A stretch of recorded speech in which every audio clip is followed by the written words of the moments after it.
Hello అండి, నా పేరు సురేష్ అండి.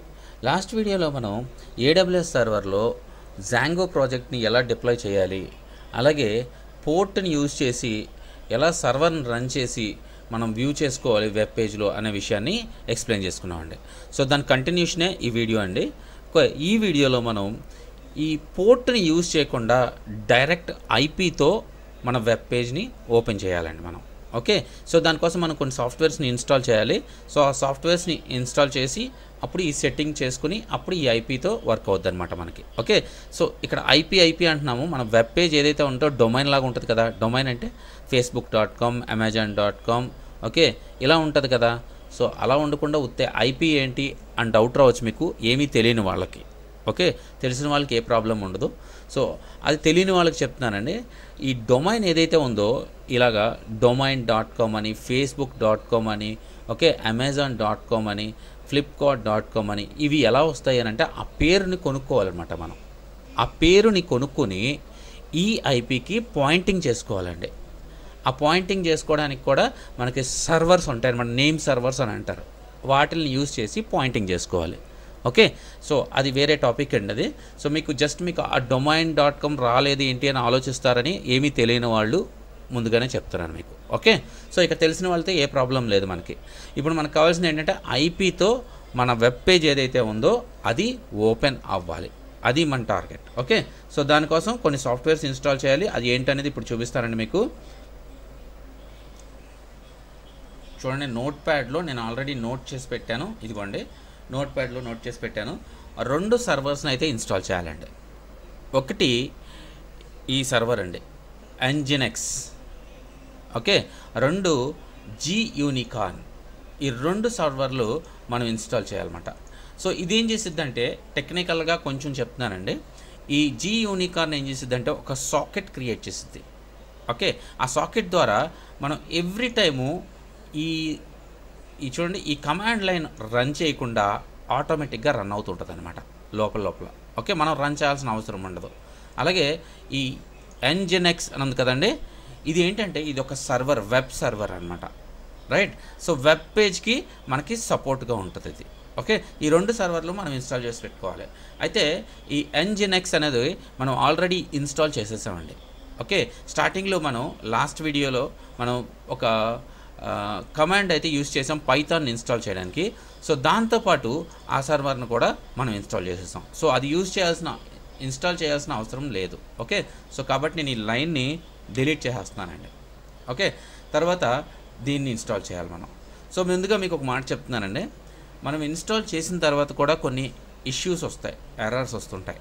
సో వాటిని ఎలా ఫిక్స్ చేసాము అన్న విషయం కూడా చెప్తాను మీకు. సో మధ్యలో ఏమైనా టైం తీసుకుంటే ఆ వీడియోస్ని ఆ లెంత్ని ఏదైతే ఉందో కట్ చేసేస్తానండి నేను. ఓకేనండి, సో ఇప్పుడు మనం Gunicorn అనే ఈ సాఫ్ట్వేర్ని మనం ఇన్స్టాల్ చేయాలండి. ఓకే, సో దీన్ని కాపీ చేస్తున్నాను, టెర్మినల్లోకి వెళ్దాము. ఓకే, సో Ctrl+C అనగానే క్లోజ్ అయిపోయింది, ఎగ్జిట్ వచ్చేసాను నేను. సో ఇప్పుడు CD అని టైప్ చేస్తున్నాను. సో మన రూట్ ఫోల్డర్లో ఉన్నాము. ఓకే, సో ఇప్పుడు రైట్ క్లిక్ చేసి పేస్ట్ చేస్తున్నానండి. Okay, enter. రైట్, ఇప్పుడు Gunicorn అనేది ఇన్స్టాల్ అయిపోయింది మనకి. రైట్, సో నెక్స్ట్ ఈ Gunicornకి అలాగే Nginxకి మనం కొన్ని సెట్టింగ్స్ అయితే చేయాలండి. సో ఎలా చేయాలి అని అంటే, సో ఈ లైన్ అయిపోయింది. సో ఇవి హెడ్డింగ్స్ అండి, ఇవి తీసేద్దాం మనం, కన్ఫ్యూజన్ లేకుండా ఉంటుంది. సో ఫస్ట్ దీన్ని నేను ఎంటర్ చేశాను. సో అది ఇన్స్టాల్ అయిపోయింది. సో సెకండ్ ఈ లైన్ని కాపీ పేస్ట్ చేసుకోండి. సో ఇక్కడ నేను టెస్ట్ ప్రాజెక్ట్ అని ఎందుకు పెట్టుకున్నానంటే నా ప్రాజెక్ట్ నేమ్ ఏదైతే ఉందో లోపల నేను టెస్ట్ ప్రాజెక్ట్ అని చెప్పేసి నేమ్ ఇచ్చుకున్నానండి. సో అందుకనే ఇచ్చుకున్నాను. ఒకవేళ మీరు మార్చుకోవాలి అని అనుకుంటే పేరు మార్చుకోవచ్చు. సో ఈ పేరుని బట్టే మనకు ఒక ఫైల్ క్రియేట్ అవుతుంది అనమాట ఇందులో. ఓకే, సో కాపీ చేస్తున్నాను. సో టెర్మినల్లోకి వెళ్తున్నానండి, పేస్ట్ చేస్తున్నాను, ఎంటర్. ఓకే, సో ఇలా ఎంటీ వచ్చింది అనమాట మనకి. సో ఇక్కడ ఏం చేయాలంటే ఈ కోడ్ ఏదైతే ఉందో ఈ కోడ్ అంతటిని పేస్ట్ చేయాలండి అక్కడ. అయితే ఇది మీకు డిస్క్రిప్షన్లో ఇస్తాను. సో ఇక్కడ ఏంటి అని అంటే సర్వర్ నేము, మనం ఏదైతే ఐపీ ఇస్తున్నామో ఆ ఐపీని ఇక్కడ ఇవ్వాలండి. ఓకే, అలాగే స్టాటిక్ ఫైల్స్ లొకేషన్స్ ఎక్కడుంది, ఓకే, రూట్ ఫోల్డర్ నుంచి మొత్తం అంతా కూడా పాత్ ఇవ్వాలండి. ఓకే, తర్వాత ఇవి కొన్ని హెడర్స్ అండి ఇవి, అలాగే ఆటో ఇండెక్స్ ఆన్ కూడా పెట్టాలి, రైట్. సో ఇవన్నిటిని ఇలా కాపీ చేసుకుని మీరు డిస్క్రిప్షన్లో ఇచ్చేస్తాను కాబట్టి మీకు ఇంటర్నెట్లో సెర్చ్ చేసినా ఈ కోడ్ దొరికేస్తుంది. కష్టపడి మనం నేర్చుకొని గుర్తుపెట్టుకోవాల్సిన అవసరం లేదు. ఓకే, సో కాపీ చేసి టెర్మినల్లోకి వెళ్ళి ఇక్కడ రైట్ క్లిక్ చేసి పేస్ట్ చేయండి. ఓకే, అయిపోయిందండి. సో దీన్ని ఎలా క్లోజ్ చేయాలి అని అంటే కంట్రోల్ ఎక్స్ ఫస్ట్, దాని తర్వాత వై, దాని తర్వాత ఎంటర్. కంట్రోల్ ఎక్స్ నార్మల్గా ఒక వై టైప్ చేసి ఎంటర్ చేస్తే అది సేవ్ అవుతుంది, మనం బయటకు వచ్చేస్తాం. ఓకే, దాని తర్వాత నెక్స్ట్ ఈ జీ యూనికార్న్ అని చూసారండి, దాంట్లో కూడా కొన్ని సెట్టింగ్స్ ఉంటాయి, అవి కూడా చేయాలి. కానీ దానికంటే ముందు ఈ NGINX సైట్ ఏదైతే ఉంటుందో అది ఎనేబుల్ చేయాలన్నమాట. సో ఎనేబుల్ చేయాలి అని అంటే ఇదిగోండి ఈ కమాండ్ని రన్ చేయాలి. Okay, so copy paste. Okay, enter చేస్తున్నానండి, రైట్. నెక్స్ట్ అది రన్ అవుతుందా లేదా ఆ కాన్ఫిగ్ టెస్ట్ చేసుకోవడానికి అన్నమాట నెక్స్ట్ కమాండ్. సో దీన్ని పట్టించుకోకండి. ఓకే, సో నెక్స్ట్ కమాండ్ ఇది. సో కాపీ, టెర్మినల్లోకి వెళ్ళి పేస్ట్, ఎంటర్ చేయండి, రైట్. సో ఇక్కడ సింటాక్స్ ఈజ్ ఓకే అని వచ్చిందని అంటే పర్ఫెక్ట్గా కాన్ఫిగరేషన్ అయినట్టండి. ఓకే, అలాగే టెస్ట్ ఈజ్ సక్సెస్ఫుల్లీ అని అంటే పర్ఫెక్ట్గా అయినట్టు అనమాట. ఓకే, దాని తర్వాత ఈ NGINX ఉంది కదండి, దాన్ని రీస్టార్ట్ చేయాలి మనం. Okay, so copy paste. Okay, దాని తర్వాత ఫైనల్గా ఈ కమాండ్ కూడా యూజ్ చేయాలండి. ఇది ఏం జరుగుతుందని అంటే మనకి పర్మిషన్స్, అంటే ఇప్పుడు ఫైర్ వాల్ స్ట్రక్ అయి ఉంటుంది కదండి, అవన్నీ కూడా మనకి అలౌ చేసిద్ది అనమాట. మనకు ట్రాఫిక్ ఏదైతే ఉంటుందో ఎక్కడి నుంచి రావాలో అన్నీ కూడా అలౌ చేయడానికి ఉపయోగపడుతుంది అనమాట. సో మనం మీకు ఒక లైన్ ఇస్తున్నాను, ఆ లైన్ని ఎంటర్ చేయండి. మనం దీని గురించి తెలుసుకోవాల్సిన అంత ఇంపార్టెంట్ ఏం కాదు, మనం ప్రాజెక్ట్ గురించి మాత్రమే కాన్సన్ట్రేట్ చేద్దాం. Okay, enter. Okay, rules are updated. So rules ఏదైతే ఉన్నాయో మనం కొత్తగా క్రియేట్ చేసినవి అన్నీ కూడా అప్డేట్ అయిపోయినాయి. సో ఇక్కడ మనకి NGINX సెట్టింగ్స్ అయిపోయిందండి. తర్వాత జీ యూనికార్న్ అంది కదండి, అది ఓపెన్ చేసుకోవాలి. ఇక్కడ చూడండి, ఇక్కడ జీ యూనికార్న్. సో దాన్ని ఇక్కడ పేస్ట్ చేయండి. ఒక పేజ్ లాగా, అంటే పేజ్ అంటే అక్కడ ఒక స్పేస్ ఓపెన్ అవుతుంది. ఇక్కడ మనం ఏదైనా కోడ్ ఇవ్వాలన్నమాట. ఆ కోడ్ ఏంటి అని అంటే ఇక్కడ కూడా అది కూడా నేను ఇక్కడ పెట్టానండి. సో ఈ కోడ్లో నేను మోడిఫై చేసిన విషయాలు ఏంటి అని చెప్తానండి. సో ఒకటి ఈ వర్కింగ్ డైరెక్టరీ.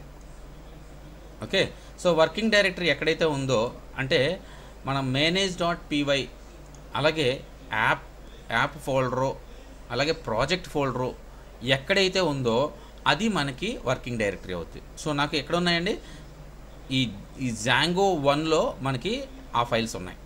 ఓకే, సో కాబట్టి వర్కింగ్ డైరెక్టరీ అది నాకు. అలాగే ఇక్కడ చూడండి, ఇక్కడ ఈ లైను EXEC స్టార్ట్ అని ఉంది. సో ఇక్కడ ఒక పాత్ ఇచ్చాను చూడండి, ఇది ఒక పాత్.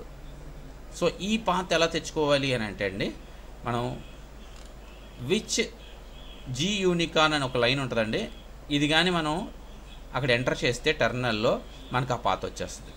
ఓకే, సో ఆ పాత్ తీసుకొచ్చి ఇక్కడ జస్ట్ పేస్ట్ చేసేయండి. ఓకే, దాని తర్వాత అదే లైన్లో లాస్ట్లో ఒకటి అప్డేట్ చేయాలండి. ఓకే, నేను కాపీ పేస్ట్ చేసినప్పుడు ఇక్కడ ఏదో మిస్ అయిపోయినట్టుందండి ఇక్కడ. సో ఇక్కడ ఎలా ఉంటుంది అని అంటే test project. So test project అనేది నా ప్రాజెక్ట్ నేమ్ అండి. సో ఇంతకుముందు కూడా మనం NGINXలో కూడా అప్డేట్ చేసాము. టెస్ట్ ప్రాజెక్ట్ ఎక్కడ అప్డేట్ చేసాము, NGINXలోనైనా, అదిగో ఇక్కడ అప్డేట్ చేసాం చూడండి ఇక్కడ. సో టెస్ట్ ప్రాజెక్ట్ అనేది సేమ్ నేమ్ పెట్టుకుంటున్నాను నేను.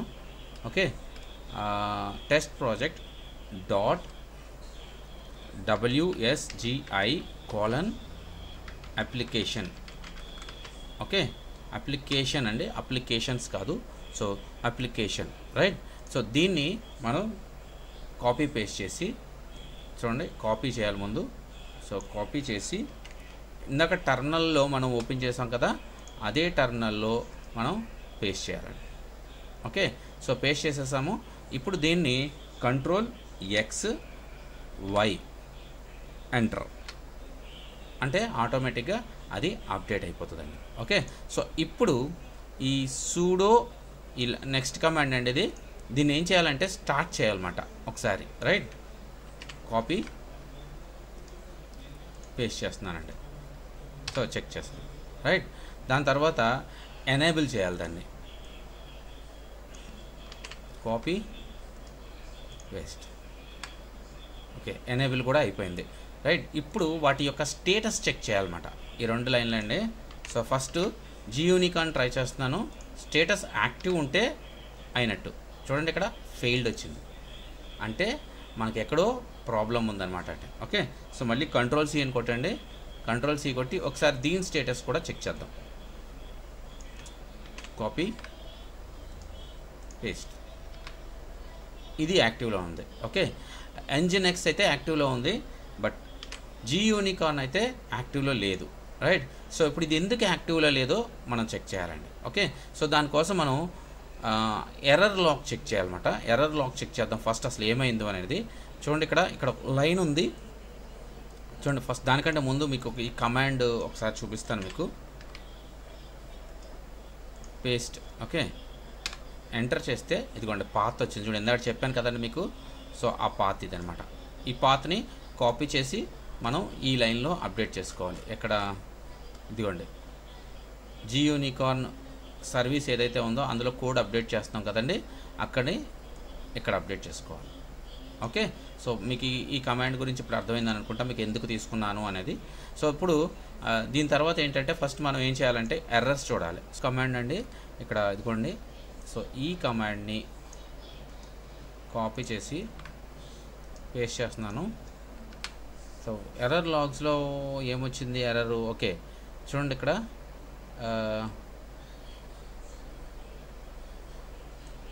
సాకెట్ అయితే క్రియేట్ అవ్వలేదటండి, సాకెట్ ఫెయిల్డ్ అని వచ్చింది. No such file or directory. So అసలు సాకెటే క్రియేట్ అవ్వలేదటండి. ఓకే, సో ఈ సాకెటే క్రియేట్ అవ్వలేదంటే దానికి కారణం ఏంటి అని అంటే మనకి పర్మిషన్స్ రైట్స్ ఉండకపోవచ్చు, లేకపోతే రన్ ఫోల్డర్ క్రియేట్ అయ్యి ఉండకపోవచ్చు. చాలా డిఫరెంట్ ప్రాబ్లమ్స్ ఉంటాయండి. సో మీరు ఏం చేస్తారంటే ఈ ప్రాబ్లం తీసుకెళ్ళి అయితే గూగుల్లో అన్న సెర్చ్ చేయండి, లేదా జెమినీలో సెర్చ్ చేయండి, సో లేదా ChatGPTలో సెర్చ్ చేయండి. సో మనకి ఈజీగా సొల్యూషన్ వచ్చింది అనమాట. సో నేను కూడా సెర్చ్ చేస్తున్నాను, సెర్చ్ చేస్తే నాకు దొరికిన ఇష్యూస్ వచ్చినాయి. సో అవి మీకు ఇక్కడ కాపీ పేస్ట్ చేస్తాను. సో కాపీ పేస్ట్ చేసి మీకు చూపిస్తానండి. సో అవే రన్ చేసి చూద్దాం. ఓకే, సో మనకు వచ్చిన ఎర్రర్ వచ్చేసరికి ఇదిగో చూడండి, ఇది కూడా టైప్ చేశాను నేను. సో కాపీ చేస్తున్నాను. సో ఇందులో ఫస్ట్ చెక్ చేశాను, చెక్ చేస్తే ఈ లైన్ని మనం ఎంటర్ చేసామండి. సో ఎంటర్ చేస్తే అక్కడ ఏమొచ్చిందని అంటే no such file or a directory అని వచ్చిందండి. సో ఈ లాగ్స్లో కూడా ఇదే చూపిస్తుంది అనమాట. సో దీనికి సొల్యూషను ఏంటి అని అంటే నేను ఒక 2 కమాండ్స్ తీసానండి. ఇక్కడ చూడండి ఇక్కడ. సో మనకి సాకెట్ ఫైల్ ఏదైతే ఉందో క్రియేట్ అవ్వట్లేదని నేను అనుకుంటున్నాను. కాపీ, నేను రన్ చేయలేదు ఇప్పుడు వరకు, సో ఇప్పుడే రన్ చేస్తున్నాను.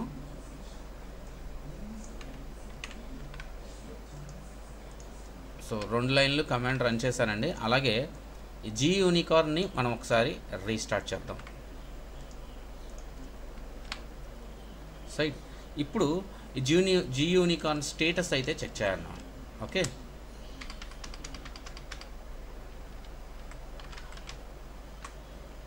ఎస్ యాక్టివ్లో ఉందండి. ఇదిగో చూసారా, ఇందాక ఫెయిల్డ్లో చూపించింది మనకి, ఇప్పుడు యాక్టివ్లో చూపిస్తుంది, రైట్. సో అంటే ఇప్పుడు సాకెట్ క్రియేట్ అయింది అని అర్థం, రైట్. ఒక్కసారి NGINX ఉంది కదండి మనకి కమాండ్, NGINX, దాన్ని కూడా స్టేటస్ చెక్ చేద్దామండి. ఓకే, సో స్టేటస్ చెక్ చేయడానికి ఇవ్వండి NGINX కాపీ చేశాను, పేస్ట్ చేశాను, ఎంటర్ చేశాను. ఓకే, ఇది కూడా యాక్టివ్లో ఉంది, రైట్. సో ఇప్పుడు మనకి 2 కూడా యాక్టివ్లో ఉంది. ఒక్కసారి మనం బ్రౌజర్లోకి వెళ్ళి చెక్ చేద్దామండి, రైట్. సో దీన్ని క్లోజ్ చేసి వస్తున్నాను, బ్రౌజర్లోకి వెళ్తున్నానండి. సో మనకి ఈ 800 తీసేస్తున్నానండి, తీసేసి ఎంటర్ చేస్తున్నాను. ఎస్, వర్కింగ్ అండి. చూసారా మనకి ప్రాజెక్ట్ అయితే ఇక్కడ డిస్ప్లే అయిపోతుంది. మనం చేసిన శాంపుల్ ప్రాజెక్ట్ ఏదైతే ఉందో, మనం టెస్టింగ్ ఇంతకుముందు వీడియోలో టెస్టింగ్కి చేసాం కదండి, ఆ ప్రాజెక్ట్నే నేను హోస్ట్ చేశాను. సో మనకి ఉత్తి ఐపీతో చూడండి ఇక్కడ నేను ఎటువంటి పోర్ట్ని యూజ్ చేయట్లా, ఓన్లీ ఐపీ. ఓకే, సో ఐపీతో చేస్తే మనకి ప్రాజెక్ట్ వచ్చేసింది, రైట్. సో ఇప్పుడు మనకి మిగిలింది ఏంటంటే అడ్మిన్. సో అడ్మిన్ వర్క్ అవుతుందా లేదో చూద్దాం. సో అడ్మిన్ ఎంటర్ చేశానండి. ఓకే, అడ్మిన్ అయితే వర్క్ అవ్వట్లేదు. సో ఎందుకు వర్క్ అవ్వట్లేదు అని అంటే రైట్ క్లిక్ చేయండి, ఒకసారి ఇన్స్పెక్ట్ కొట్టండి, కన్సోల్లో చూడండి. ఇక్కడ చాలా పేజెస్ మనకి లోడ్ అవ్వట్లేదండి. ఇక్కడ చూడండి చాలా పేజెస్ ఉన్నాయి. 403 ఎర్రర్ వచ్చింది. సో ఎందుకు ఎర్రర్ వచ్చింది అనేది మనం ఇప్పుడు చూడాలండి. ఓకే, సో దీనికి కూడా మనం ఇందాక మీకు లాగ్ ఎర్రర్ ఇచ్చాను కదండి, అదే లాగ్ ఎర్రర్ని ఒకసారి మళ్ళీ చెక్ చేద్దామండి. ఓకే, సో టెర్మినల్లోకి వెళ్తున్నాను. సో మనం ఒకసారి నోట్ ప్యాడ్లో ఆ కమాండ్ తీసుకుందామండి. సో లాగ్ ఎర్రరు ఇదిగోండి, Ctrl+X ఈ పైన పెడుతున్నాను మనకి ఈజీగా తెలియడం కోసం, రైట్. సో టెర్మినల్లోకి వెళ్తున్నాను, కాపీ పేస్ట్. సో సర్వర్ని ఇన్స్టాల్ చేసినప్పుడు ఖచ్చితంగా మనకి ఇష్యూస్ వస్తాయండి. ఓకే, సో దాన్ని మనం చూసుకుంటూ వెళ్ళాలన్నమాట. ఇక్కడ కూడా చూడండి పర్మిషన్ డినైడ్. ఓకే, సో ఇప్పుడు మళ్ళీ నేను ఒకసారి గూగుల్ ఇంజిన్లోకి వెళ్ళి సెర్చ్ ఇంజిన్లోకి వెళ్ళి ఒకసారి దీనికి మనం వాటి యొక్క పర్మిషన్స్ ఇవ్వాలి అంటే వాటి కమాండ్స్ ఏంటి అనేది కాపీ పేస్ట్ చేసి మీకు ఇస్తానండి. ఓకే, సో మనకి ఆల్రెడీ నోట్ ప్యాడ్లో ఉన్నాయి చూడండి. ఇక్కడ పర్మిషన్స్ ఇవ్వడానికి నేను చూడలేదు, నేను ఆల్రెడీ పేస్ట్ చేసి పెట్టానండి ఇక్కడ. ఓకే, సో ఇవే మనం కాపీ చేస్తున్నాను, టెర్మినల్లోకి వెళ్తున్నాను, రైట్. సో ముందు ఈ కనెక్షన్ క్లోజ్ చేద్దాం, తర్వాత పేస్ట్ చేద్దాం, ఎంటర్ చేస్తున్నాను. అలాగే నెక్స్ట్ లైన్ కూడా స్టాటిక్ ఫైల్స్కి, రైట్, కాపీ చేస్తున్నాం, పేస్ట్ చేస్తున్నాను, ఎంటర్ చేస్తున్నాను. అలాగే నెక్స్ట్ లైన్ కూడా కాపీ చేస్తున్నాను, పేస్ట్ చేస్తున్నాను. అలాగే నెక్స్ట్ లైన్ కూడా కాపీ చేస్తున్నాను, పేస్ట్ చేస్తున్నాను. సో ఇప్పుడు పర్మిషన్స్ వచ్చాయని నేను అనుకుంటున్నానండి. ఒకసారి మళ్ళీ బ్రౌజర్లో చెక్ చేద్దాం, రైట్. సో రీఫ్రెష్ చేస్తున్నాను, ఎస్ పర్మిషన్స్ వచ్చేసినాయి, అంటే సిఎస్ఎస్ కూడా యాక్టివేట్ అయిపోయింది. ఒకసారి లాగిన్ అయ్యి కూడా చూద్దాం. అడ్మిన్ ఓకే, సో వర్కౌట్ అయిపోతుంది మనకి. సో మనం పోస్ట్ చేసిన ప్రొడక్ట్స్ కూడా కనిపిస్తున్నాయి. ఓకే, సో ఇలాగ మనం హోస్ట్ చేసుకోవాలన్నమాట అండి. ఓకే, సో మీకు ఇప్పుడు అర్థమైంది అనుకుంటా ఎలా హోస్ట్ చేయాలి అన్న విషయం. సో మీకు ఇక్కడ డిస్క్రిప్షన్లో మనం ఏమైతే ఇక్కడ ఎర్రర్స్ వచ్చినప్పుడు చేసామో, సో ఒకటి మనకి రెండు పర్మిషన్ ఎర్రర్సే వచ్చినాయి. సో రెండు కూడా మనకి పర్మిషన్ ఎర్రర్సే వచ్చినాయి. సో ఒకటి ఇది, ఓకే, సాకెట్ క్రియేట్ అవ్వలేదు. సో రెండు మనకి ఇది. సో ఇష్యూ 1 ఇష్యూ 2 అని రాస్తానండి. ఓకే, సో మనకి అందుట్లో కూడా పోస్ట్ చేసుకోవడానికి ఈజీగా ఉంటుంది, right. Error log check, error log కాదు ఇది, మనం ఇదేంటి, సో ఎర్రర్ లాగ్ ఎక్కడ ఉంది, ఓకే ఎర్రర్ లాగ్ ఇక్కడ ఉంది. సో ఇది ఇష్యూ 1 అని రాద్దాము, ఇష్యూ 1 అండి. సో ఇష్యూ 2 మనకు వచ్చిన సెకండ్ ఇష్యూ ఇది, రైట్. తర్వాత ఎర్రర్ లాగ్ చెక్ చేసుకోవడానికి ఇది, రైట్. ఓకే, సో ఇప్పుడు మీకు ఇది డిస్క్రిప్షన్లో పోస్ట్ చేస్తాను మీకు ఈజీగా అర్థం అవడం కోసము. ఓకే, సో మనకి సర్వర్లోకి మన ఫైల్స్ ఏవైతే ఉన్నాయో సక్సెస్ఫుల్గా మనం డిప్లాయ్ చేసాము, అలాగే దాన్ని లైవ్ కూడా చేసాము. ఓకే, సో మీకు ఇప్పుడు క్లియర్గా అర్థమైంది కదండి. AWS సర్వర్లో మన ప్రాజెక్ట్ ఏదైతే జాంగో ప్రాజెక్ట్ ఉంటుందో దాన్ని ఎలా డిప్లాయ్ చేయాలి, ఎలా లైవ్ చేసుకోవాలి. ఓకే, సో మీకు ఇంకా ఏమన్నా ఇవి కాకుండా వేరే ఇష్యూస్ ఏమన్నా ఫేస్ చేస్తుంటే మీరు చేసేటప్పుడు సో నాకు కమెంట్లో పెట్టండి, దానికి నేను రిప్లై ఇస్తాను ఏం చేసుకోవచ్చు అన్న విషయాన్ని. ఓకే, బాయ్ అండి.